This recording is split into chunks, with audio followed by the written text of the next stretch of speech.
Just beginning with plaintiffs. Joseph Zayas, Your Honor, on behalf of plaintiffs, the Holdings. Okay, good afternoon. Good afternoon, Your Honor. Kevin Leghorn, I'm here on behalf of the Bruckmans.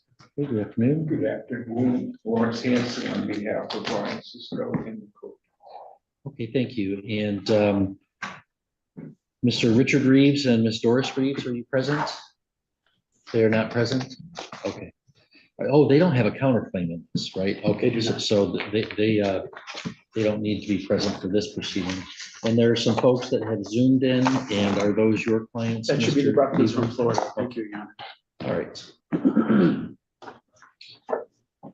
All right, so reviewing this file, it looked like all the claims and issues had been previously adjudicated, with the exception of a question of damages on the defendant's counterclaims. Is that, am I correct? That that's our procedural posture today? Correct, Your Honor, specifically the counterclaim regarding trespassing the dock. Yes. Okay. Before this hearing even gets fully underway, you can already sense this isn't just a simple property dispute. What starts as a minor trespassing claim, just a few feet of dock space, quickly spirals into a legal battle over damages, expert testimony, and even a forgotten claim that could change everything. Both sides are confident, both sides are pushing hard, and the judge is about to make decisions that could completely reshape the direction of this case. The real question is, how do you even put a price on something this small, yet so fiercely contested? And more importantly, is this case about justice, or has it become something much bigger than it ever needed to be? All right, so Mr. Cleavorn, as the counterclaimant plaintiff, then any opening statement you wish to make? Your Honor, we hope to not be here all day. We do have a realtor that's prepared to testify with regard to the evaluation at issue with regard to the trespass of the dock. And so we're anticipating just his testimony, and probably Mrs. Bruckman is from Florida. And okay, we're not going to keep you here all day if we can help it. Okay. Mr. Hanson, I think your clients had also asserted the counterclaim. Yes, Okay, any opening statement? I expect that the testimony of the realtor and Becky, and if necessary, we can have a testimony response to the defendant's position. Okay, thank you. Mr. Zayas, opening statement. Yes, Your Honor. We are here today to talk about an alleged trespass. I understand, sir, the trespass has already been adjudicated of under 3 feet. That was temporary and has since been moved. It was there for maybe several months. All parties testified in their depositions that it had no effect on anything they did. Now, I will object to the testimony of the realtor. I asked during interrogatories for any expert testimony that they were going to provide, and was not provided. And therefore, any opinion that the realtor is going to give is undisclosed and therefore should not be allowed in this court. I would contend that there are simply no damages for this trespass, and any nominal damages the court wishes to impose. Mr. Cleavorn, your response that to an Your Honor, objection to any expert testimony. Again, we listed Mr. D'Angelo, the realtor, in March, almost a year ago, as a witness. And so plaintiff's counsel chose not to do any kind of discovery, ask us anything specific. And so, again, to not do anything or inquire about that, it seems to me to be at their own peril. And so we have listed him as a witness, and he's been a witness listed for since March of last year. May I respond to that, Your Yes. Honor? I asked specifically in interrogatories for any opinions of any experts that they were going to provide. While the realtor was listed, the answer to the opinions was unknown to the defendants at this point, other than longtime local experience and knowledge. There was no opinion given.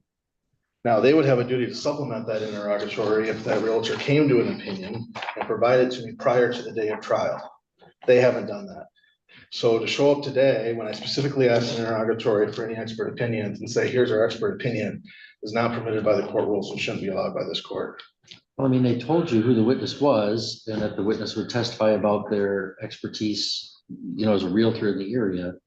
I guess, what are you saying that they should have provided some written opinion? Or If there wasn't. anything as to what his opinion was. If he's gonna testify to what the devaluation is of the property, they needed to provide me something, whether that's a written opinion, whether that's a supplemental interrogatory answer saying this realtor, in this realtor's opinion, the property was devalued by this amount because of this, something other than we don't know right now. Okay, and so that you have an opportunity to know what that is so that you can respond by talking to your own group. Sure, or at least be prepared for cross-examination, Your Honor. So, I mean, Mr. Cleveland, that sounds like a fair objection. And I guess by way of opening statement too, I mean, can you maybe give me some clue about how you're going to persuade me that your damages would be more than $1? Sure. Obviously, nominal damages are Yeah, always. I would award nominal damages agree. for a trespass, but So, there's no good, hard and fast way to approach this. Right. There has been a sale 4 lots away from this particular location this year. So there's valuation by way of front footage. There's been condominium sales, I'll call them boatominium sales, a few years ago. There's the issue of maybe a boat rental because the trespass is not only of 3 feet, but we even had a summary disposition picture that showed that the plaintiffs were occasionally tying their boat up against the dock on the defendant's side to the north. So not just the dock trespass, but also I'll call it the boat trespass. So it's not just a 3 foot of lake bottom that's being taken up, but another 8 or 9 feet worth of boat that's tied up from time to time. And so valuing that is a bit of a challenge. However, a realtor would be able to testify that here's some different ways to approach it, whether it's, again, worth it by way of what a front foot just sold for. That's, again, sales type data or a condominium type sale from a few years ago. There's certainly boat rental issues because I think that when you're, and the plaintiffs testified at their deposition, Julia Holderman testified that their dock from 2022, 23, 24, and 25 was in the same location. I mean, that's deposition testimony, and we could go through that. was or was not in the same? Was in the same spot. So they moved it in 2022. And so, and she testified it was in the exact same location from 2022 on. So there's, in essence, what amounts to 4 seasons worth of over the line. And so it's obviously, crimps lake space. It obviously would, and we've also got the mooring issue. That was count 2 in our counterclaim because plaintiff Halderman took the mooring that had been on this spot, claiming it was his. How does a realtor quantify those? I mean, surely you're entitled to and obtain, I don't know if we granted it or you could receive injunctive relief to remove the trespasses, but then I don't know. I still am not understanding how a realtor helps when the only damages are somehow some impingement on your client's ability to use their water access in some way, right? I mean, yes, and again, you're not saying the property itself is devalued in any way because a dock was crossing over by a few feet for a couple seasons. It's not a taking, so I'm not, but again, to try to get an idea of what, if you wanted to put your boat on Burt Lake and you wanted to use somebody else's property, what would a boat rental slip cost? Well, what would, a person pay to be able to station their boat on Burt Lake? And so again, there is testimony that I think would be available to hopefully be helpful to the court with regard to these are some of the options of different ways to look at how to value the trespass here. Well, honestly, I think striking the witness testimony is a serious remedy. However, I think Mr. Zayas raises a valid objection here that he's asking during discovery. Well, tell me what this realtor is going to say about, any opinion testimony that they're going to give. And if there was no disclosure about what that is, So now not only am I going to be hearing for the first time, as I'm sitting here wondering, how on earth is a realtor going to establish damages for this dock? Mr. Zayas might be thinking the same thing as I am. And he's learning this new way of thinking about it at the same moment that I am. I don't have to advocate for either side. So it's easy for me to sit here and say, I'll just absorb it and figure it out. But that puts Mr. Zayas in a tough spot. So I'm going to sustain his objection and bar the testimony. Thank you, Your Honor. Yes. One more issue that might be worth reaching before we get started, Your Honor. Mr. Claiborne brought up the mooring issue. While that was of the counter complaint, that wasn't brought up during the summary disposition motion. The court hasn't made any findings on anything related to the mooring issue. And frankly, plaintiffs didn't bring that up in summary disposition. It wasn't part of the briefing. We didn't respond to it in the briefing. The court has made any findings to those effects. From our view, that claim has been dropped. To the extent they want to continue with those claims, we need to go through all the elements, liability, everything. The only issue the court decided on summary disposition was trespass as to the dock, because that was the only thing briefed by the plaintiffs. I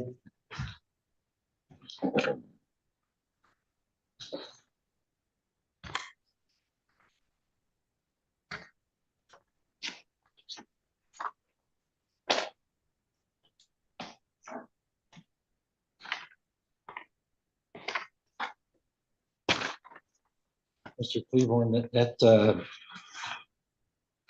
that comports with my sort of recollection of previous rulings. What's your thoughts about that? I believe the order stated that the only thing is with regard to the amount. I'm looking at paragraph D, and the only amount of damages on defendant's counterclaim remain. So again, we're prepared to go forward. I think the issue with regard to the mooring is the plaintiff would say, I bought it. The defendants in general would say, we've been there since 1991 and we're the only ones who have ever used the mooring. I mean, that's the sum and substance of count 2 of our counterclaim.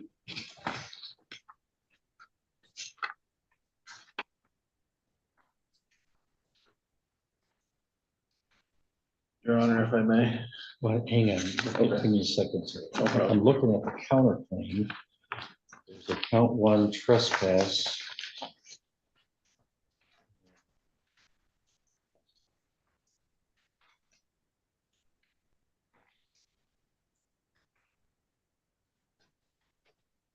The riparian lake bottom trespass at the dock.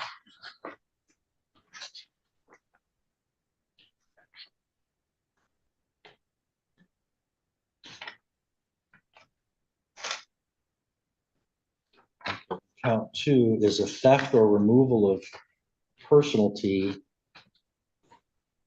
about removing an anchor or mooring. I didn't make any ruling on count 2. I mean, I know that.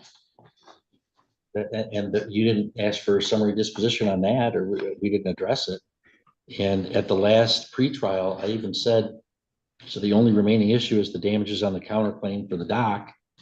I thought that's all that we're here on today as well. I understood that it's just the damages on the counterclaim. So something Yeah. got. But I mean, I don't remember ever considering anything about the removal of an anchor or mooring in this case. I mean, I don't recall that being a drop of it in all these extensive motions for summary cross motions for summary disposition. Mr. Hanson, do you have any thoughts on that issue? Well, I believe that the order of the court that about damages from the counterclaim doesn't say except for count 2. And plaintiff's counsel hasn't before this hearing brought to court's attention, our attention, that they believe that that issue has been resolved. And generally, abandonment of a claim in a proceeding requires far more than what we have presented here today. So if we don't proceed I don't today, think it's abandoned. Yeah. okay, Just because you didn't ask for summary disposition of it. right. So I mean, the options would be, if there's going to be a legitimate factual dispute, then maybe we come back another day and have a trial on whether the plaintiffs, defendants moved this and what was the cost of replacing it. It doesn't seem like a prudent thing to do, but if the plaintiff isn't prepared to address that issue, or the court doesn't want to address it today, then it probably should move to another day. I mean, I'm here, I'll address whatever you guys all want to address. So I mean, Mr. Zayas, I mean, I don't think they've abandoned the claim. It's still there. If I haven't adjudicated the liability of it, we have to resolve that. Are you prepared to go forward on that today? No, Your Honor, this wasn't part of the claim. I would have to prepare my clients to testify regarding that. They have certainly their version of events that happened on that. Their claim is it was always theirs to begin with, and the part that wasn't theirs was left on the property.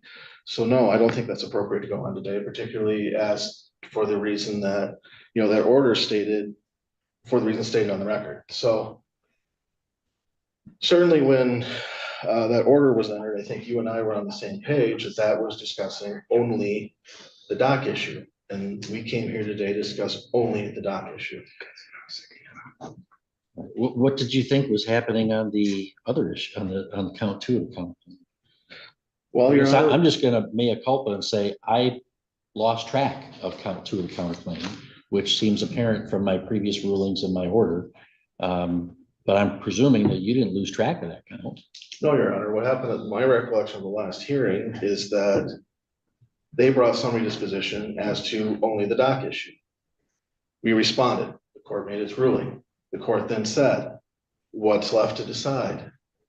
The party said, and I think we're on the same page here, the only thing left to decide is damages as to the dock issue. Everyone said yes.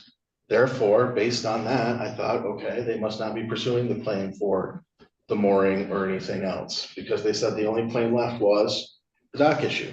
Yeah, all right. I don't think it's abandoned. And also, I'm presuming that you, I mean, maybe I'm wrong about this, but I'm presuming that you're going to seek appellate review of my ruling on the road access issues. And if we got to an order that never resolved count 2 of the counterclaim and you file a claim of appeal, it's going to get dismissed because we wouldn't have a final order. So we got to get you folks to a final order so that if anybody wants appellate review, they can get it and you guys can move on with some finality here. All right, well.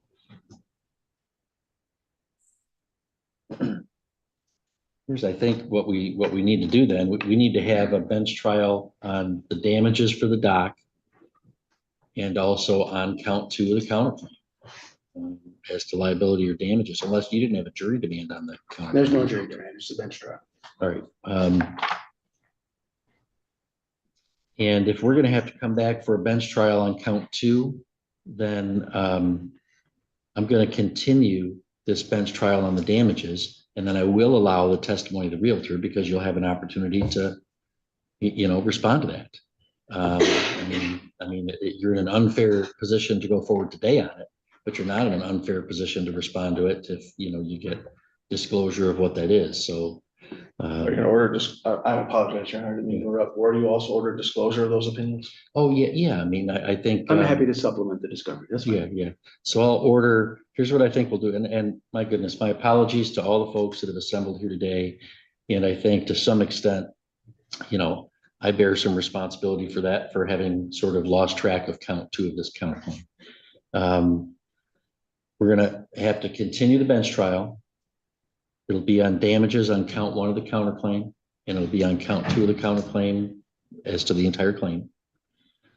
I will order the defendants, the counterclaim plaintiffs, within 14 days of today's date to supplement their discovery to provide the realtor's opinion and the basis for it.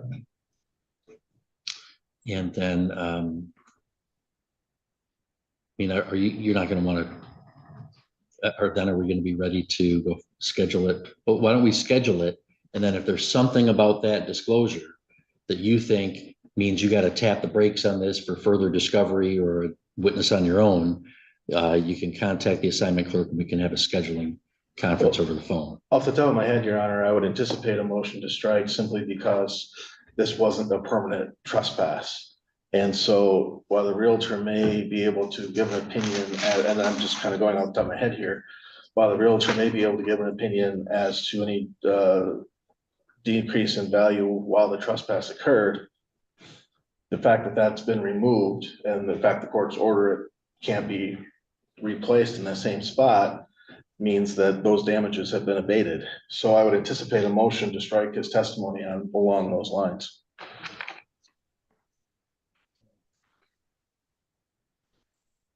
I don't know if you want to do that. I mean, the court could certainly probably do that on the day of trial, before the trial, or before we want to have that hearing before. I'll leave that up to you if you want to notice it on the day of, or you want to notice it a different time and you guys can continue to talk.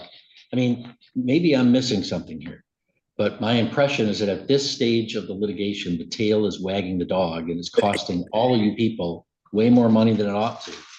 I don't know why we can't figure out what a nominal or reasonable amount of damages are for this and figure out this mooring thing so that you all can get up to the Court of Appeals and figure out whether I was right or wrong on the merits.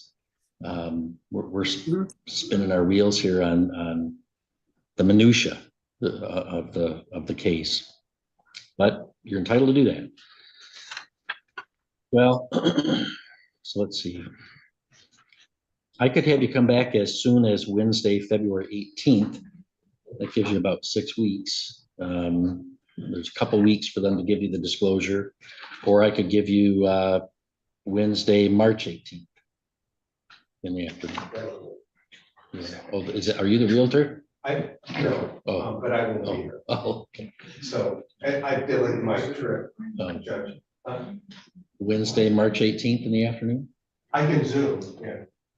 If I can have the court's permission to pull up my phone. Absolutely. Absolutely. I was generally discouraged in court, but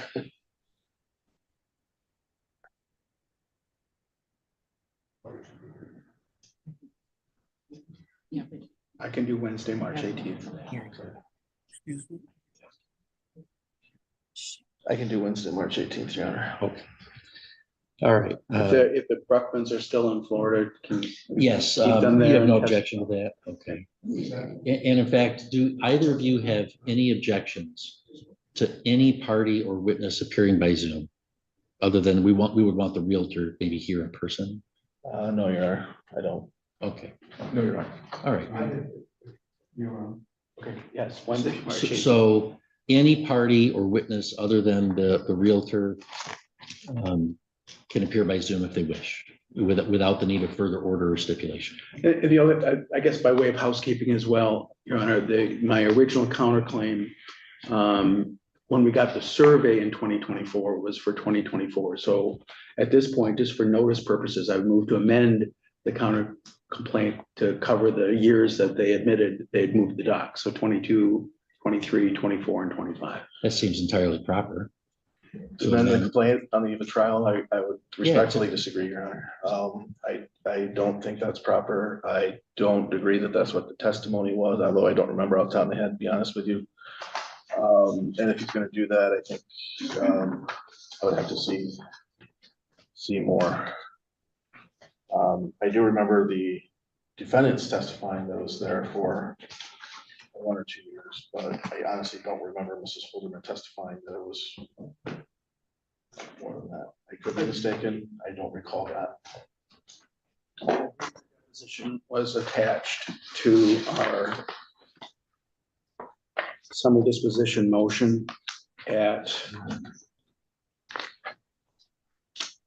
All right, well, I guess absent a lack of objection, I think it's going to require you file a motion for leave to amend the complaint, the counterclaim, right?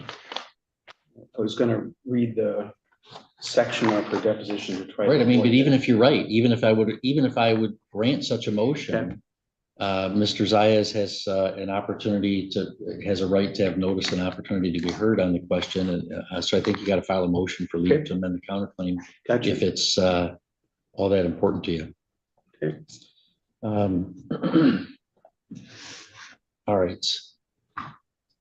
Do we need to have a written order that you supplement the discovery within 14 days, or are you just gonna make this? I'll just happen? do it. Okay. You know, If you don't get it, contact, we'll have a phone conference. I mean, I don't want to over paper the file here. do you want to give me, if I have to file a motion for leave to amend, do you want to give me that date now and make sure we're all clear?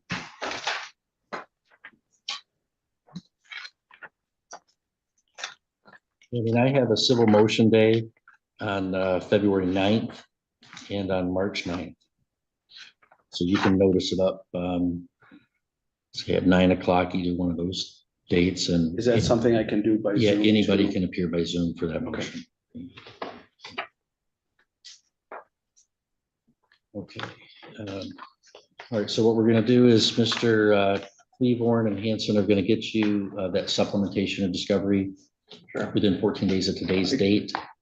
If it matters, I found the quote from, I can. Well, it still only motion matters it, to the but- extent you could persuade Mr. Zayas to consent to the amendment. I mean, I don't know that I can just grant a motion that nobody had noticed of.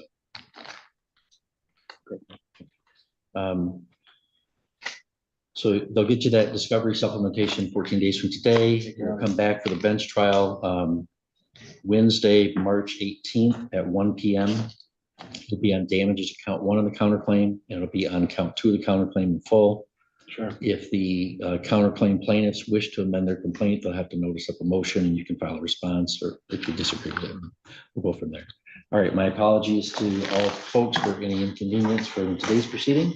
But I think we're on the right track to get us to the finish line this spring. All right, thank you all. Thank you, Your Honor. Thank you. By the end of this hearing, what started as a narrow dispute over dock trespassing has evolved into a much broader legal situation. The judge not only excluded key testimony, but also uncovered an unresolved claim that neither side was fully prepared to address today. That single oversight forces the entire case to be delayed, proving just how important procedural precision is in court. We also see the court trying to balance fairness, giving both sides a proper opportunity to present evidence, while subtly pointing out that this case may be costing more time and money than it's worth. Ultimately, the case is heading toward a continued bench trial where both damages and the unresolved claim will finally be addressed together. Cases like this raise an important question. When does a legal dispute stop being about principle and start becoming about persistence? If you found this case as fascinating as we did, make sure to hit that like button, share your thoughts in the comments, and don't forget to subscribe for more jaw-dropping courtroom breakdowns.